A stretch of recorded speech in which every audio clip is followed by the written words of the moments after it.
Đưa đó, cũng kêu sao đang được.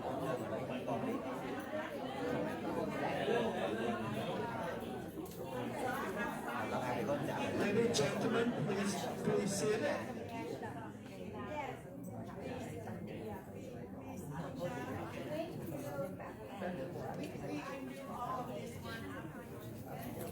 Lên đứng một cái đi. Xin cảm ơn. Hello. 10 giờ phải không? Bây giờ Ladies and gentlemen, please be seated.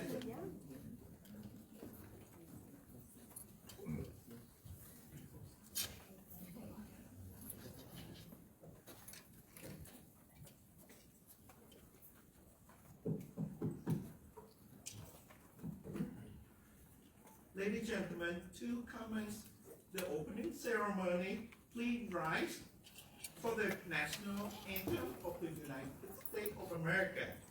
Mở đầu nghi thức khai mạc, xin trân trọng mời quý vị nghiêm chỉnh đứng lên theo nghi thức lễ chào quốc kỳ. Lễ quốc ca Hiệp chủng Quốc Hoa Kỳ bắt đầu.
The national anthem of the Republic of Vietnam. Lễ chào quốc kỳ Việt Nam Cộng Hòa bắt đầu.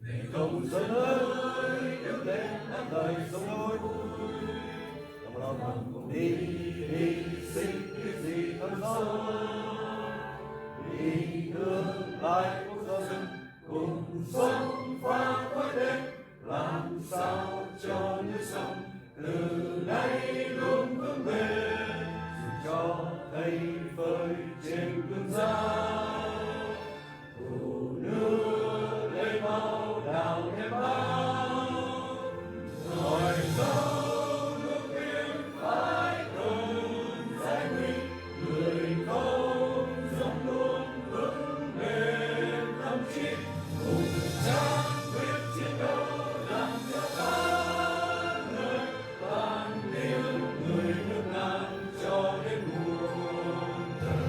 Công dân ơi, màu yên mặt dưới cờ, công dân ơi, mau làm cho khói lửa thoát cơn, làm qua thế hòa, người dân xứng danh nghìn năm dòng sông Nam.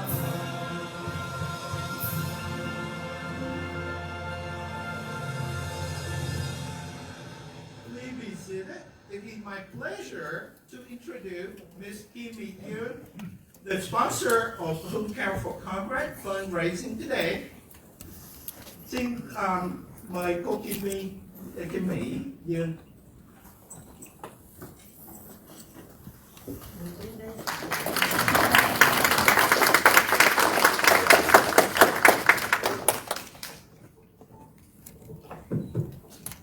Cảm ơn các anh chị. Cái này cũng đầy hết. Cảm ơn nhiều lắm. Các anh chị và các cháu đã đến hôm nay để ủng hộ Hồng Ca. Ladies and gentlemen, thank you very much for coming today to support Hồng Ca. Hung is just like my nephew. I love him, I support him. People ask me, why do I support Hồng Ca? I will say that because he will make us proud.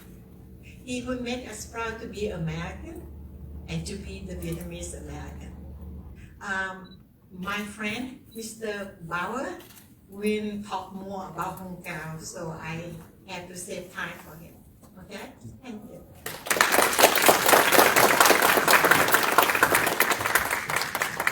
Jimmy, thank you. My name is Mike Bowers. I'm honored to be here for, I think, the past 30 years. I've had the privilege to work alongside active military personnel as well as veterans.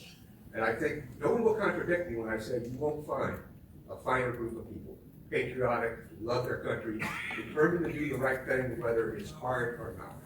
And I think that perfectly describes Hung Ca, a retired Navy captain, over 20 years of service to his country, Iraq, Afghanistan, Somalia. Now he wants to continue serving his country as a congressman. So let's do what we can to help him do that and call him up here for a few minutes.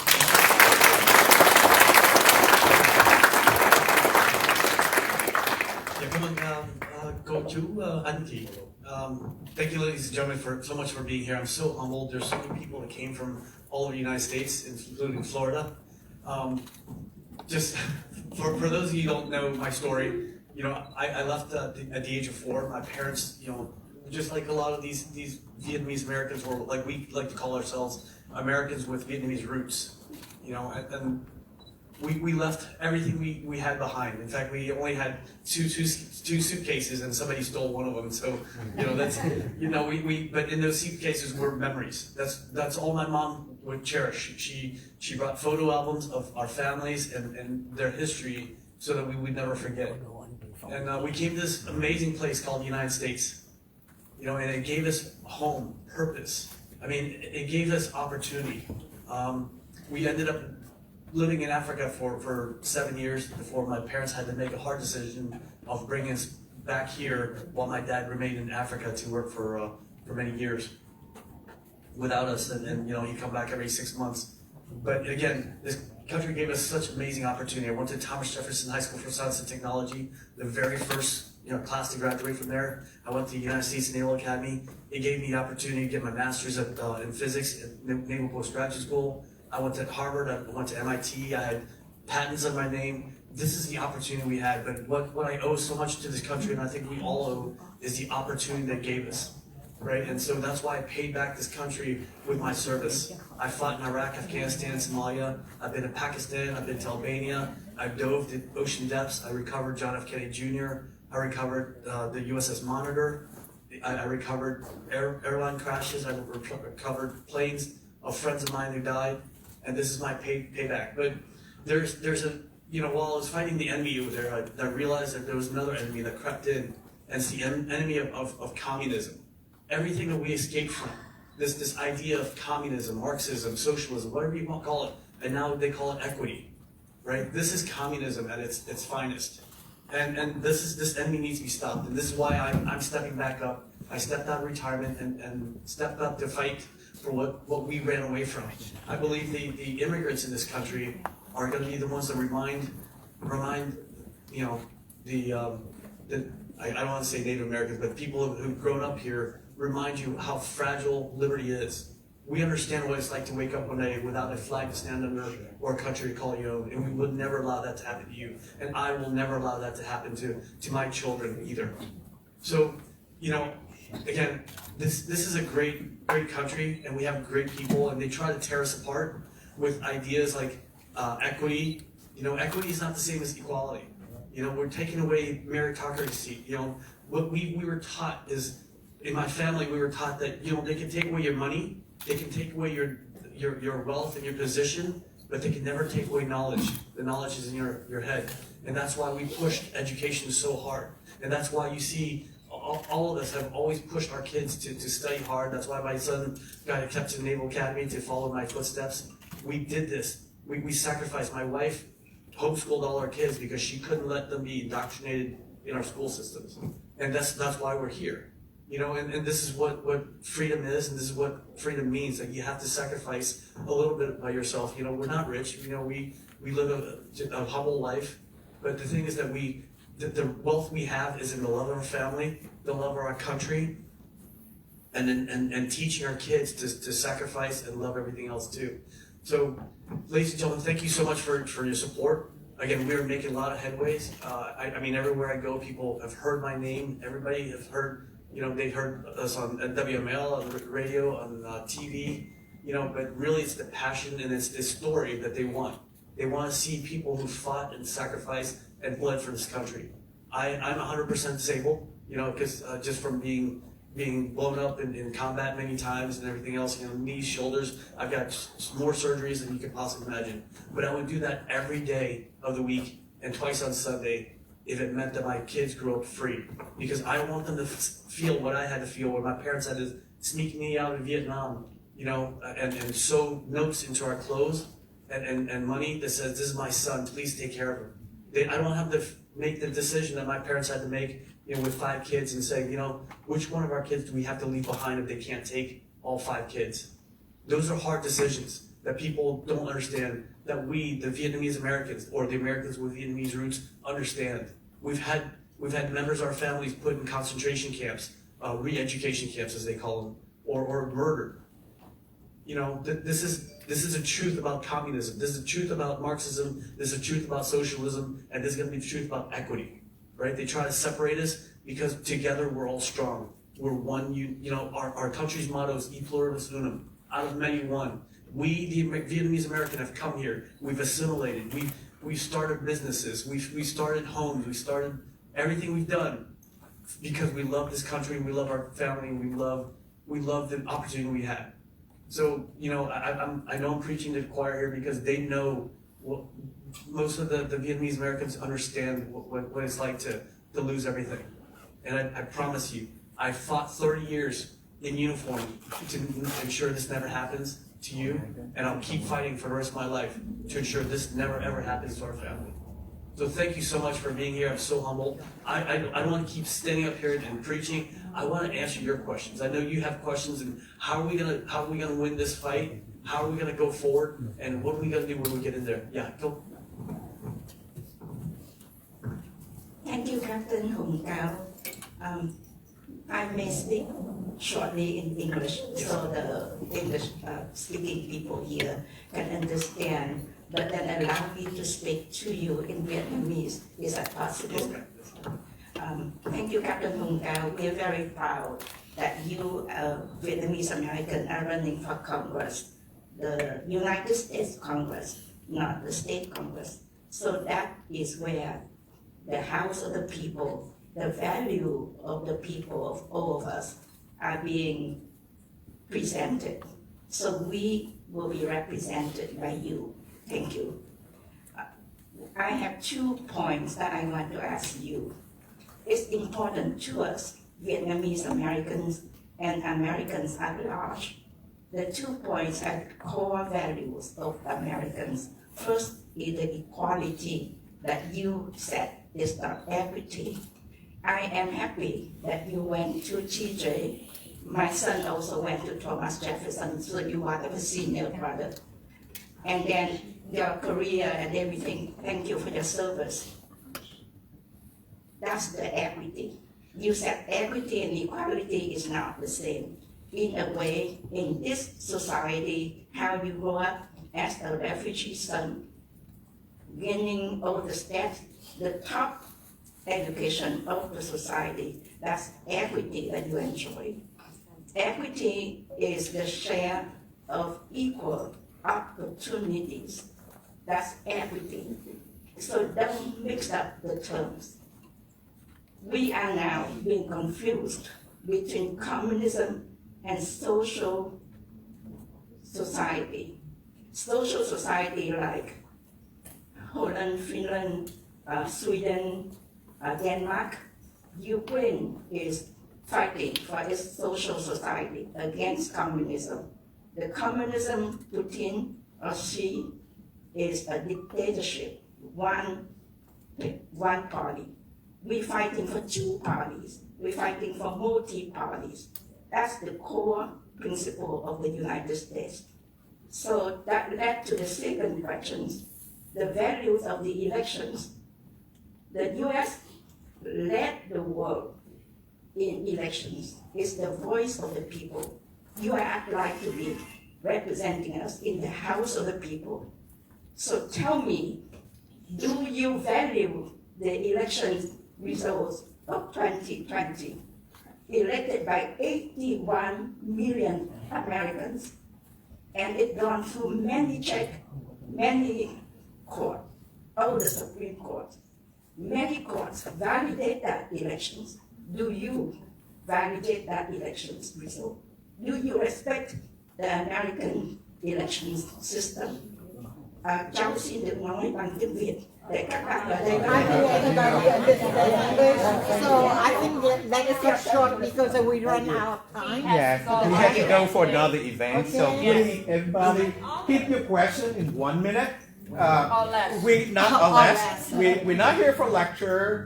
Please, it's the opportunity for all of us ask hometown questions. Okay, great. Thank you so much for that question. First of all, you know, you're right. It's the house of the people, and the word in Vietnamese for congressman is "Yam Biu." That means literally translated means at the beck and call of the people. I believe that a lot of these people forget who they serve. I serve God, and I serve you, and that's the first thing. And so, in terms of equity and equality, equity means equal outcomes. Equality means equal beginnings, and that's the difference. Okay, I got in on the same merit that everybody else did. Half of my class at Thomas Jefferson High School for Science and Technology is addressed as doctor. You know, you call them doctor. You know, PhD or MD, but that's because we had the same level starting.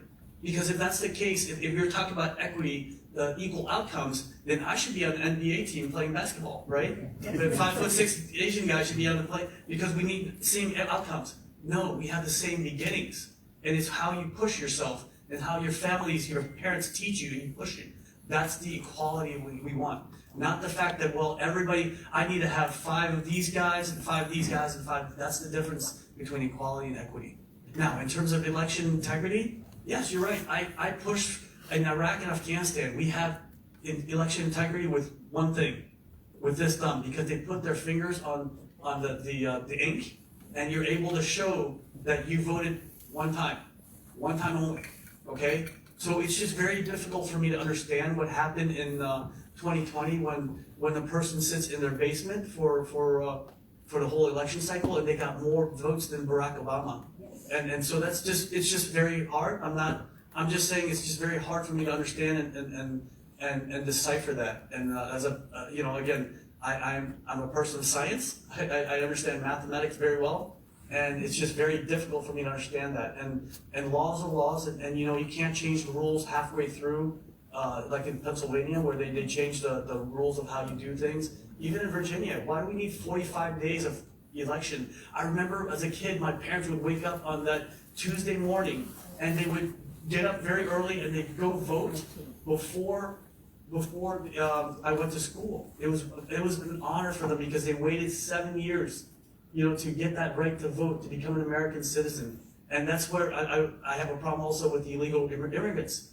I don't think if I went to France right now, they'd let me vote in the, against Macron, right? I mean, they wouldn't let me do that. So why would anybody come over here and not have everybody gets the right to vote? We waited 7 years. And I remember my parents are so proud every day every Tuesday morning, that first Tuesday morning in November, to go vote. They woke up very, very early and they did it. And it's just such amazing thing. So thank you so much for your question. Yes, Only citizens have the right to vote. Yes, ma'am. Legal, you're absolutely right. Only citizens have the right to vote. Only citizens. The You're right. system of voting of the U.S. is very, very strict. Don't say the immigrants can vote. Next question. This great. Okay, next question. Thank you. Next question. Next question. Yes, ma'am. Can you talk about the goals you like to achieve and you get elected? Yes, ma'am. The goals, first of all, so people don't understand, a lot of people are running in this election who want to bring up things like education, and which is very important. Okay, I mean, I wrote an op-ed in Washington Post about the death of excellence at Thomas Jefferson High School for Science and Technology, and it was published of all places, the Washington Post. I couldn't believe they did it, but you know, and but those are not things that need to go up to Congress. You know, I will stand by the people. You know, just like I went to the steps of the Supreme Court that day, but it's not my job as U.S. Congressman. Congress needs to balance the budget, which I did. I wrote the Navy's $140 billion budget for 2 years. So it needs to balance the budget, provide for the common defense, and promote the general welfare. Everything else needs to be pushed down to the states, because you put everything up to the high. That's just like communism again, right? You got one person making all the decisions. That's not the way it works in this country. We push everything down to the state level, state, county, and that's how the American democracy works, right? That's how a republic works. And so that's my goal, is to defend our rights, right? So the first one is it's economy. We have to get the economy back online. You know, so economy. So again, that starts with balancing budget. And the next thing is national defense. We have to defend this country against all enemies, foreign and domestic. That means securing our border, right? We came here legally. We all came here legally. And then who better to tell immigrants to get back in line than people that are immigrants that said, hey, I did it the right way. So economy, national defense, starting with securing the border, and then defending the Constitution, right? Defending our Constitution, our rights. So that spells end. That's the end of Nancy Pelosi's reign of terror. That's the end of government telling us what to do. Yes. And that's the end of Marxism. And so that's what we're going to do.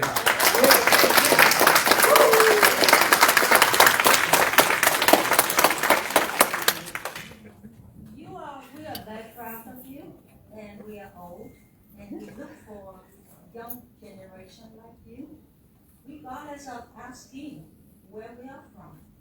What is your message to young people, young Americans, regardless of where they live?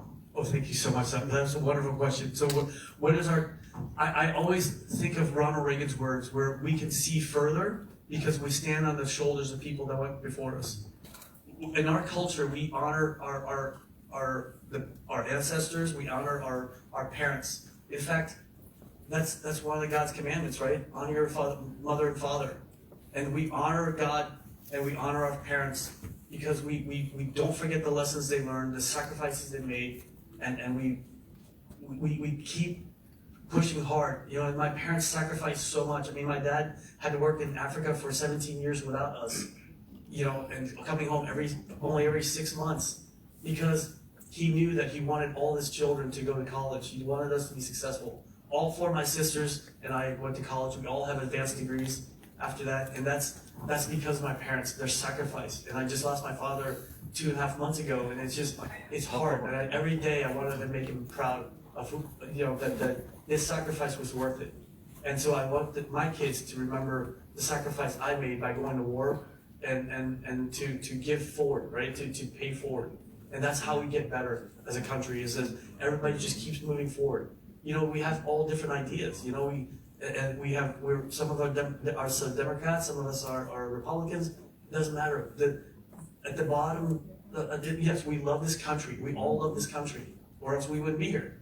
We all love this country. We love our family. We love freedom. And if we can look at those common things that bring us together instead of things that break us apart. And that's my problem with the socialism. They try to break us apart. The communists, they try to push us apart. They put us in little groups saying, well, these are Hispanics, and these are blacks, and these are, and they turn us against each other. But we should all come together saying, we're one people. E pluribus unum, out of many one, we are Americans.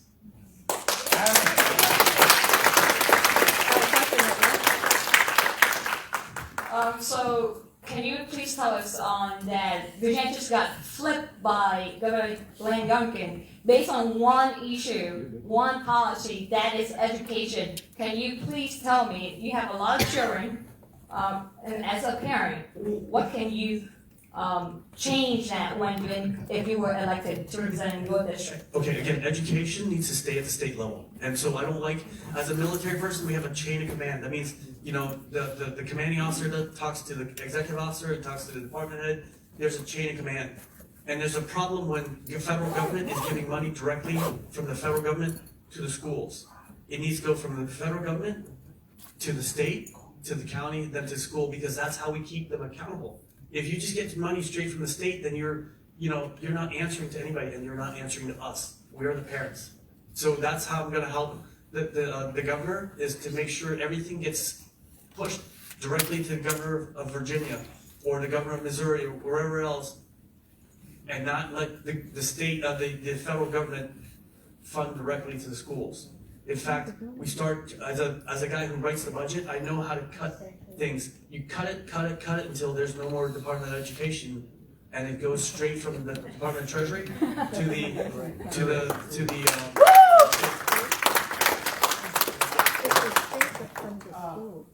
Well, I know that the Congress is the most powerful in the three branches of executive.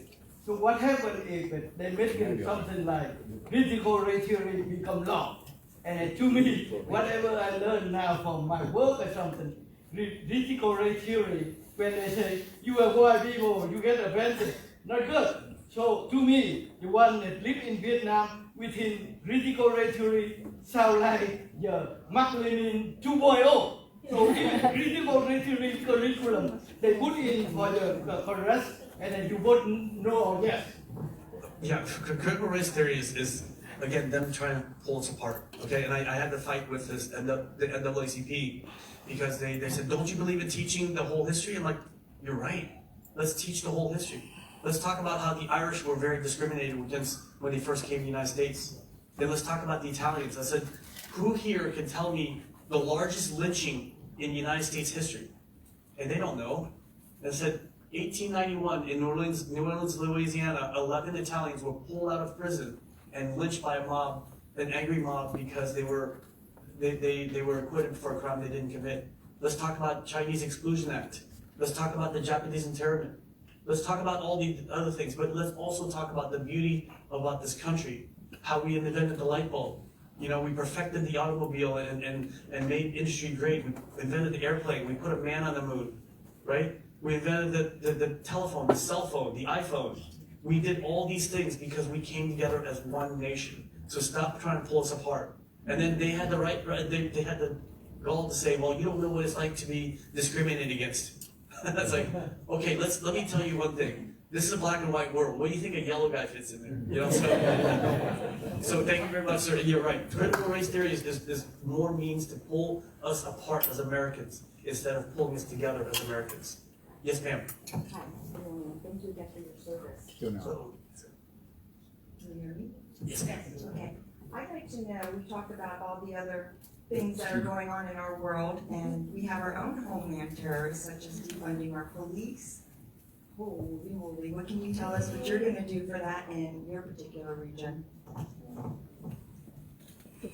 Again, these are, defunding police, those are just things in the state level. And again, I spent 4 years on FBI's Joint Terrorism Task Force. I worked with San Diego Sheriffs, San Diego Police, San Diego Harbor Police, the MASS teams, which is the Metro Arson Strike teams. I worked in Monterey. I stood up a bomb squad. I have huge respect for the police. In fact, Mike Chapman, the sheriff here, and I are very close friends. He texts me here and there for advice on, like, when they brought all the Afghans in here, and he's like, what do I do? So those are things now, defunding the police, that's, my problem with that is when you do that, they start defunding the police, then they start defunding the military, they start defending, this is again chipping away at our defense, our national defense. It needs to stop. Look, we're talking about very small percentage of people, police officers who don't follow the rules. But all the police officers I've ever worked with, again, I've worked with a lot of local and federal officers. We've put a lot of people in jail together, and they're honorable people. Just, if you're thanking me for my service, for defending this country, we need to thank them for their service too, because the way I always tell them is, I fight the away games and they fight the home games. And that's training? Yes, ma'am. Better, absolutely. We can always get better training. You can always do this stuff. We can always get better. We can always improve. But at the end of the day, I'm telling you right now that those, I know when I deploy, it's only for 6 to 9 months, and I'm on guard for that 6 to 9 months. These men and women are deployed every day. And they don't know, they say goodbye to their family in the morning. They don't know if they come home that night. So, before we start attacking everybody because of 1 or 2 people's bad decisions or just ignorance, let's just remember the 99.99% of the police officers who put their lives on the line every day for us, including the firefighters, including our EMTs, because my wife is an EMT in this area, and sometimes when she goes to calls, people are so ignorant, they see a uniform and they take a shot at her. At one point, my wife had to wear body armor. As an EMT, why does an EMT have to wear body armor on a call to save someone's life? And so those are things these are dangerous thoughts in our society.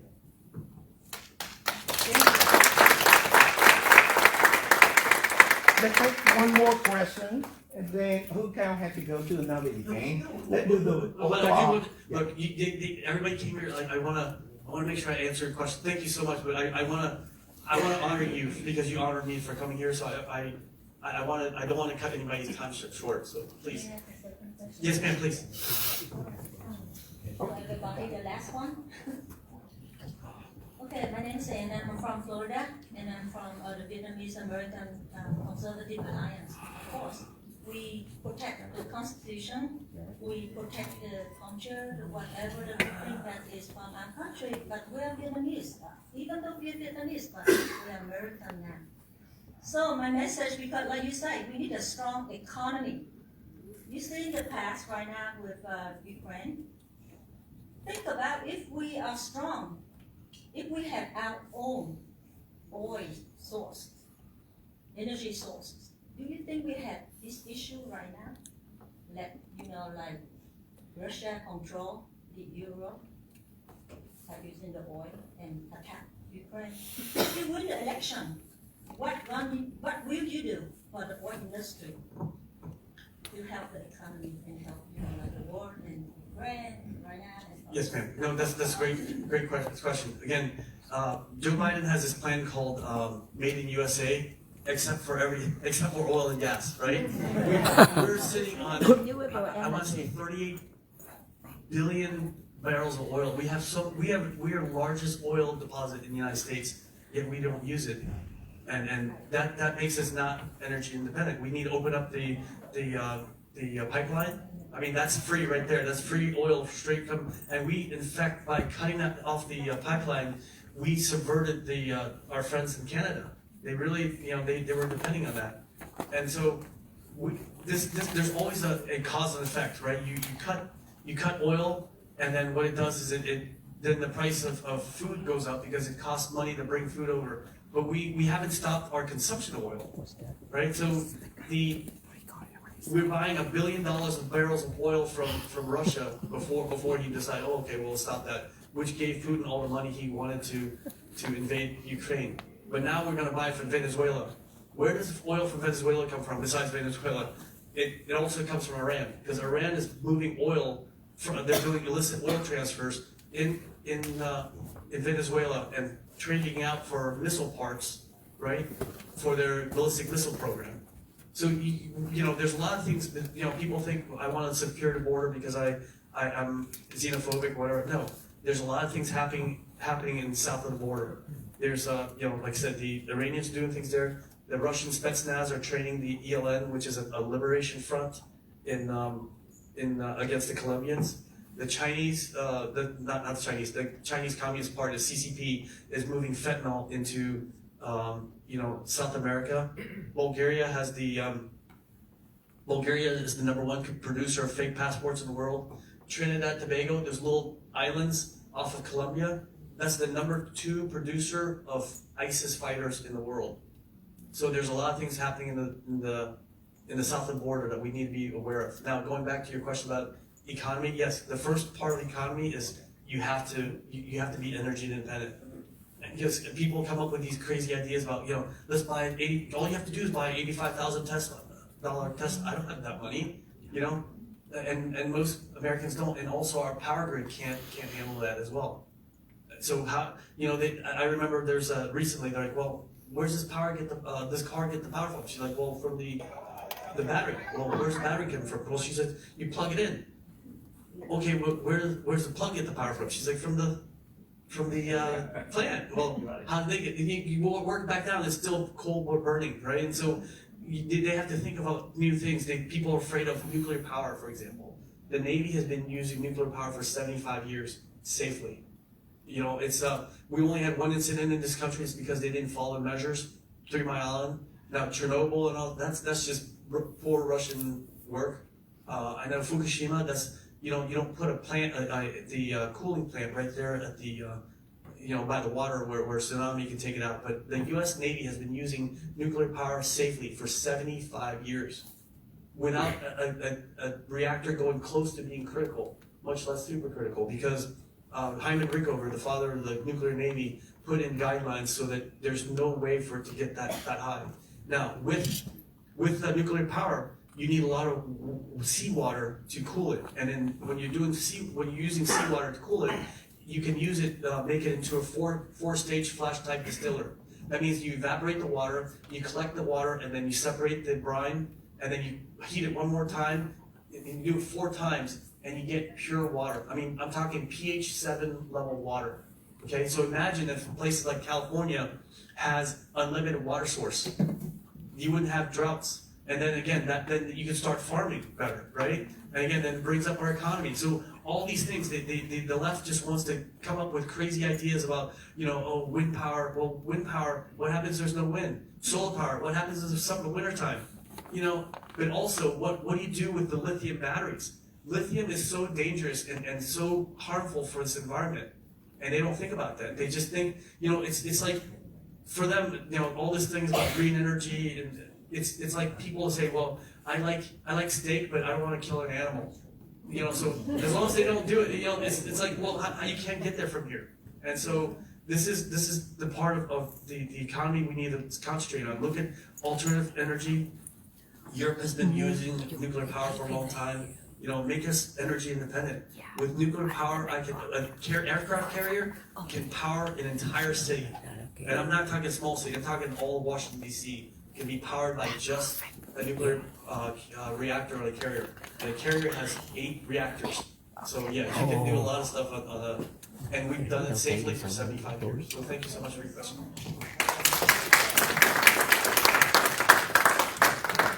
Yes, you can. Yeah, we're all from the socialist country. I'm from China. So we all know what is a socialist country. But Democrats say that, oh, that is different from China, socialist country. So what you can do for that is say, oh, we're different from China. The socialist country is different. That's no different. How can you do that for them? Again, socialism is communism, is Marxism, is equity. It's trying to say that everybody works the same thing. But the funny thing in China and any socialist countries, there's always that top people that want that they're still rich. No matter what happens, they're still rich, right? Maduro's still rich, even though his country's hurting. Xi Jinping is very rich. The Castros are very rich. Bernie Sanders is very rich. I don't know. I mean, how does a college professor have 4 different houses, big houses? And these things like BLM. Why does the founder of BLM have 4 houses, like $1 million houses? So that's it's good for socialism for everybody except for the top people, right? And so that's the problem. It's like, oh no, everybody works the same, and then also it destroys our ability to want to work. If I get paid the same as you, then why should I work harder than you? Right? I mean, that's the way I feel about communism. That's why I teach my kids. In fact, I taught my kids about this. I was like, hey, let's just say you got an A, and this kid right here got an F, and so the teachers feel bad. So instead of, they're going to pull down your grade to a C, and then pull this other kids up to a C also, so that nobody fails. How do you feel about that? And they're like, that doesn't sound right. Like, well, that's why you're a Republican, son.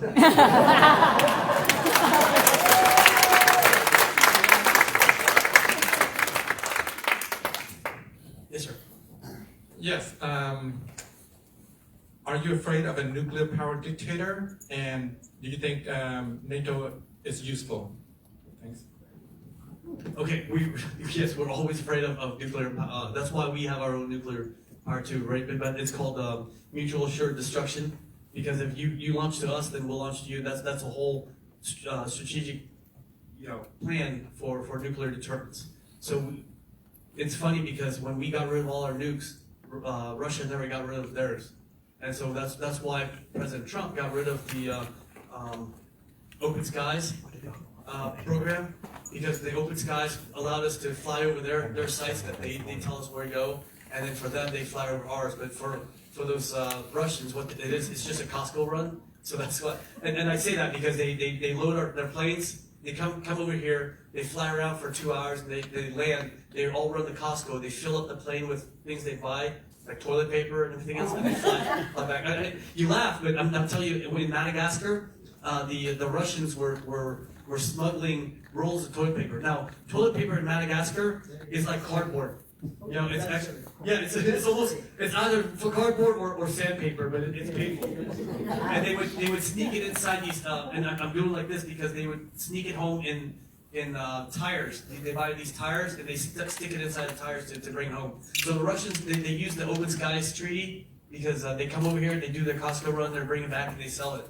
I'll sell all the stuff they buy from Costco, so I call it a Costco run for the Russians. But that's why President Trump got us out of the whole Open Skies Treaty, because it's useless. So because the only way, Ronald Reagan again said, America's never been attacked when we were too strong, right? It's only when we're weak that we've been attacked. So with NATO allows us to have a coalition of 30 countries. And so right now, if I was the commander-in-chief, I would get NATO to mobilize what's called the NATO Response Force, just the arm of the humanitarian assistance and disaster relief, and move it right to the border of Ukraine. And then what you do is you build a 10-mile buffer zone, because Russian ordnance is not very accurate. So you say anything that comes within 10 miles, we'll shoot it down. But if they attack our NATO forces, again, we're not in Ukraine, we're right on the border in Poland, right?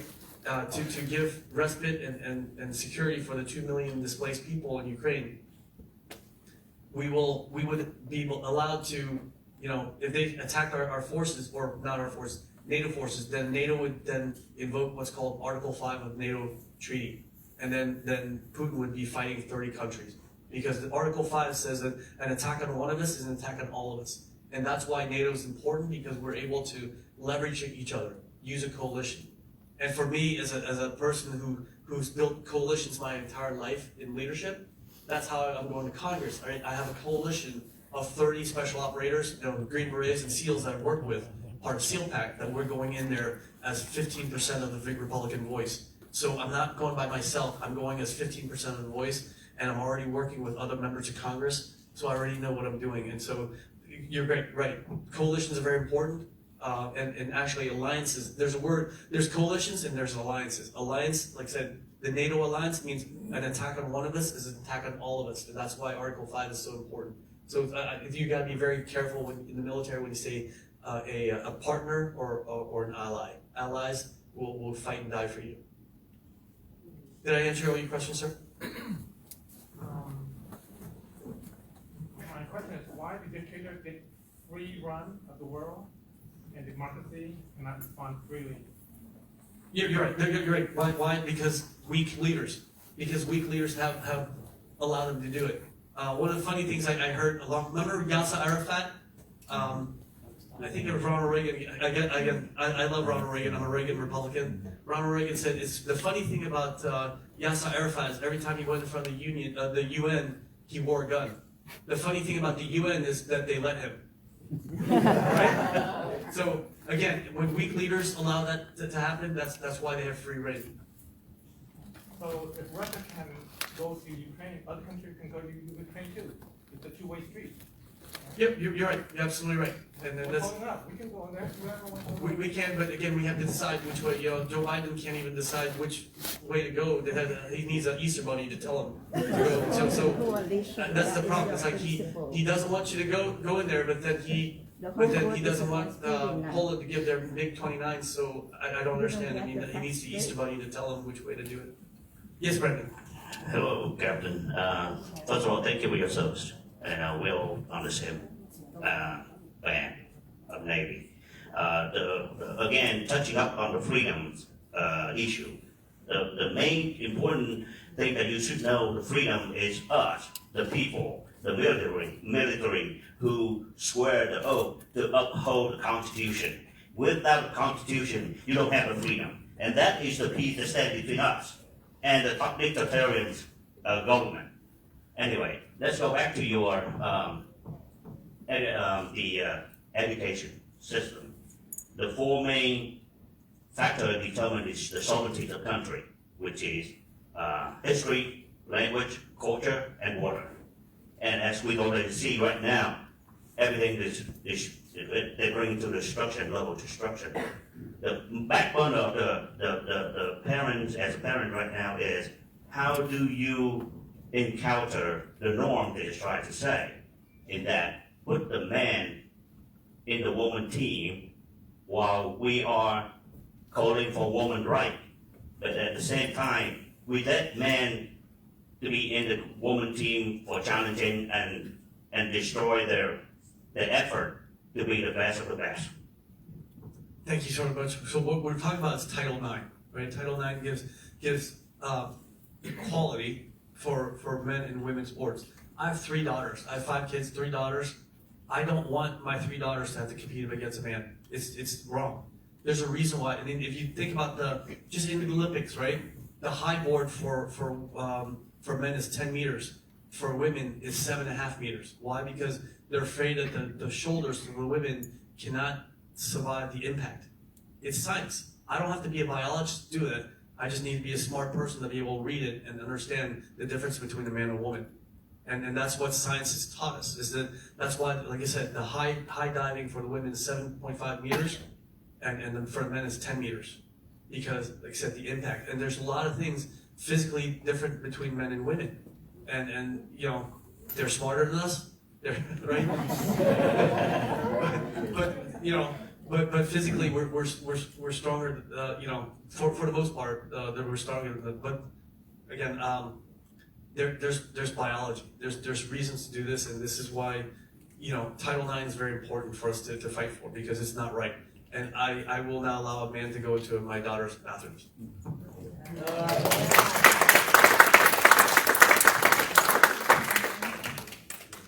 Is there anything else? So, if I was like on the LGBT, that's really stolen a lot of the narrative, right? For everything that's a transgender. And for my problem in the military is that when you come in the military, let's just say a young person enlists in the military for 4 years. Okay, when a person goes in there and they want the government to change to pay for their sex change, they're now on 2 years of medicine, it's psychotropic drugs, and by law they're not allowed to touch a weapon or deploy for 2 years. So I'm bringing a person into the military for 4 years, but 2 of those years they can't serve. So decide what you want, which lane you want to drive in, and then come in the military afterwards. Yes, ma'am. Why would we pay for that?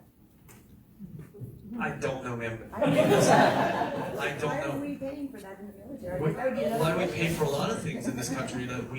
Why do we give foreign aid to China every year? We owe them trillions of dollars, but yet we're still giving them for it. I don't understand some of these programs. And that's, again, as a budgeteer, I will go in there and I'll look for all these lines and get rid of those line items.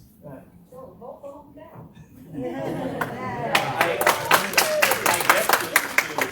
To link up, I'm sorry, I guess the answer to that is he got to be voted into Congress to eliminate the lobbyists and special interest group. That is where the driving force behind all that agenda. Thanks, Brandon. Photo op with hometown, and then we will have the reception for everybody. Hometown had to rush to another event, so why don't we start? May I have the last question? This is important. Okay, yes, ma'am. Look, at the end of the day, can we agree that we love this country? I And agree we with love you in freedom? many ways. Opportunity to talk to you. Yes, ma'am. This is important. Would you discuss the climate change issue? This is existential issues for every one of us on this earth. And as if we voted you into Congress, you will vote on the budget. That is your expertise. How would you budget the one for climate change? And that also has to do with your questions regarding oil. So how do you fade out the oil, the fossil? That's great. No, thank you very much for that question. So it's about climate change. Okay, first of all, I believe in God, and after, why do we have a rainbow? Is because that's God's covenant to us. It's His promise to us. He'll never wipe out the world again. So it's kind of arrogant for us to believe that we can destroy God's creation. While we're saying, when I grew up, we're talking about the next ice age, right? They're in the 70s and 80s about the next ice age, and now it's about the global warming. And then what's the next boogeyman that they're going to scare us about? And while yes, there's a lot of the North Pole is although it's they're saying we're losing ice in the North Pole, in the South Pole it's gaining ice, right? And if you when they drilled into Greenland. You remember Greenland and Iceland, they switched the names so that the Vikings wouldn't think that, so that's why the Greenland is actually all ice and Iceland's all green. But when you drill 1 mile into Iceland, down into roots, you actually find vegetation. So what does that tell you? At one point, there was no ice in Greenland, right? And so a lot of things don't mix up. And so as a scientist, you can't take a small portion of data and interpolate it for whole creation. So we're only taking about 50, 60 years of data to guesstimate what happened over thousands of years of the Earth.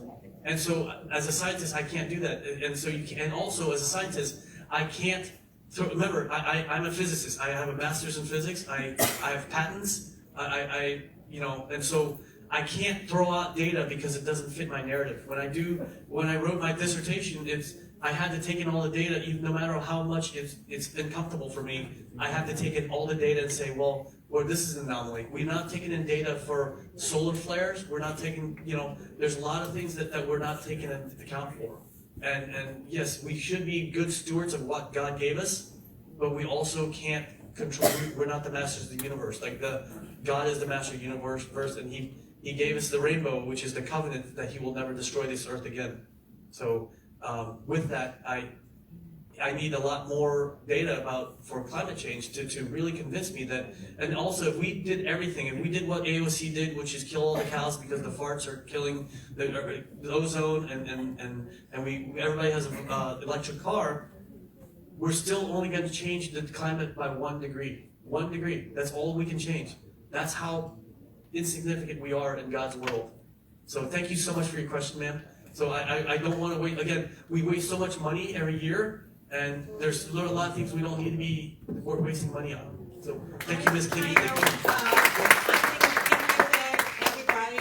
Anybody have a additional question can approach you, but also please know that a lot of people want to talk with you, so limit your question and answer for 1 minute, so everybody have time to talk to you.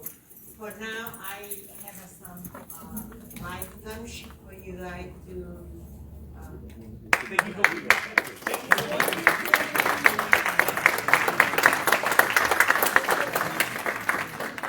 To enjoy your lunch, and because of the building will close at 11:30, so we don't have much.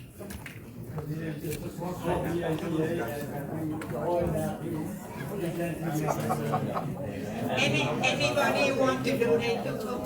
If you can do it here, you have a table out there to donate.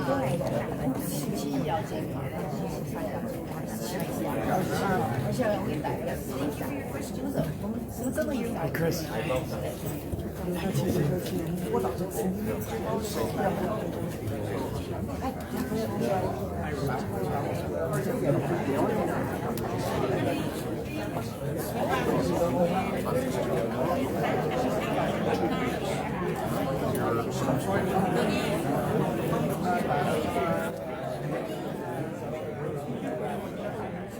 Hello everyone, can I have your attention one more thing please? Please making sure May 21st is your primary vote count. And the system that's used is a ranking system. And please making sure you select from down and right next to it, make him your first choice. Thank you. So, if you live in District 10, we have some yard sign in the back as well. Please don't get to bring the yard sign and inside your yard. Thank you.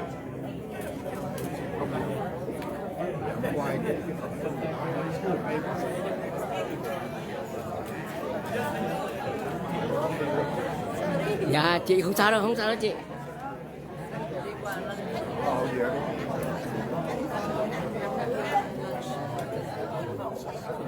Cái chỗ ngồi đó thôi.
Rồi lát nữa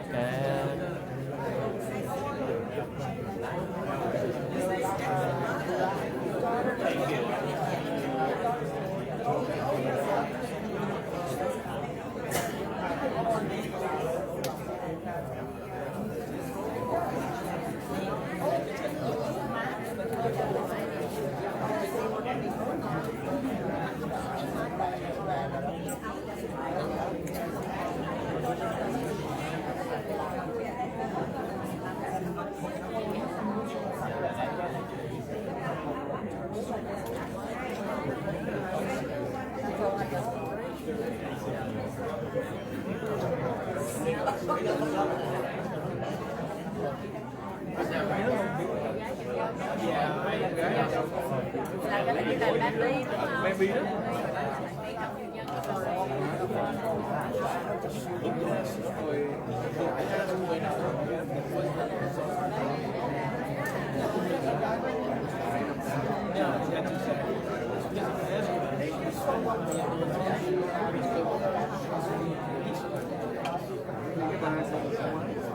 Well,